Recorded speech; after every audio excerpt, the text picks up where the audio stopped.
जय हिंद दोस्तों। आज हम आप सबको उपराष्ट्रपति के ट्री के बारे में बताने जा रहे हैं। जैसे कि हम जानते हैं कि भारत का सर्वोच्च पद क्या होता है, तो वो होता है राष्ट्रपति।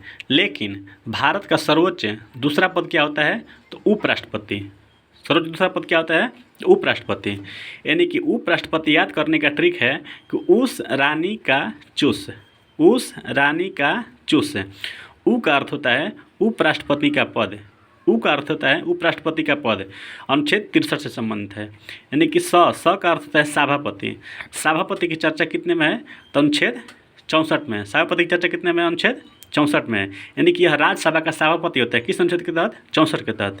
रा का अर्थ होता है यानी कि कार्यवाहक राष्ट्रपति के रूप में कार्य करेगा उपराष्ट्रपति। यह अनुच्छेद है 65 यानी कि 65 के तहत है। नी का अर्थ होता है निर्वाचन, नी का अर्थ होता है निर्वाचन। यानी कि यह 66 यानी कि 66 में है। 66 का मतलब 66 में है। का अर्थ होता है कार्यकाल, यानी कि उपराष्ट्रपति का कार्यकाल जो होता है 5 वर्ष का होता है। ये किस अनुच्छेद में है, 67 के तहत है। चू का अर्थ होता है चुनाव का समय, यानी कि उपराष्ट्रपति का चुनाव यथाशीघ्र करा लेना है, इसका कोई समय सीमा नहीं है। इसका अनुच्छेद कितना में है, 68 यानी कि 68 में है। स का अर्थ होता है शपथ है, यानी कि उपराष्ट्रपति का शपथ है, किस अनुच्छेद में है, तो ये है 69।